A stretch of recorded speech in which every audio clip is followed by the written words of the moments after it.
நாய் தான் இருக்குது, இதுக்கு போய் நாய்கள் ஜாக்கிரதுன்னு போட்டுக்கிறானேன்னு சொல்லிட்டு கேட்ல கையை வச்சு தட்டினேன்.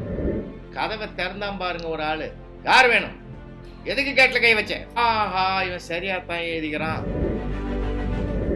பத்திரிகையை பிடிச்சு பாக்குறேன், எனக்கு அதிர்ச்சியா இருக்கு.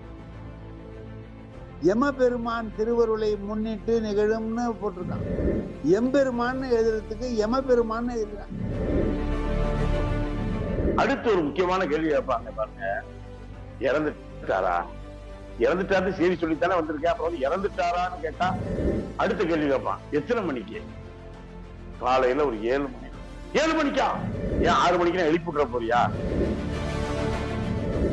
அவங்க என்ன பண்ணுவாரு அப்படின்னா, தினம் காலையில 4:30 மணிக்கு எழுந்திருச்சு 1/2 மணி நேரம் ஊறல் போடுவாருங்கய்யா. நல்லா காய்ச்சுவார். நான் சொல்றேன் கபசுர குடிநீரை சொல்றேன்.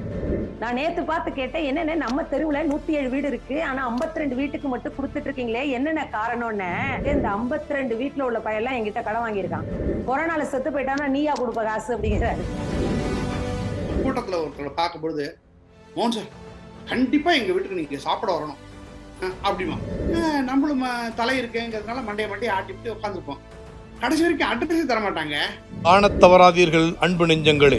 வரும் சித்திரை திங்கள் 1ஆம் நாள் ஏப்ரல் 14 வியாழக்கிழமை காலை சரியாக 10 மணிக்கு உங்கள் அதிகாலை வலையொலி காட்சியில்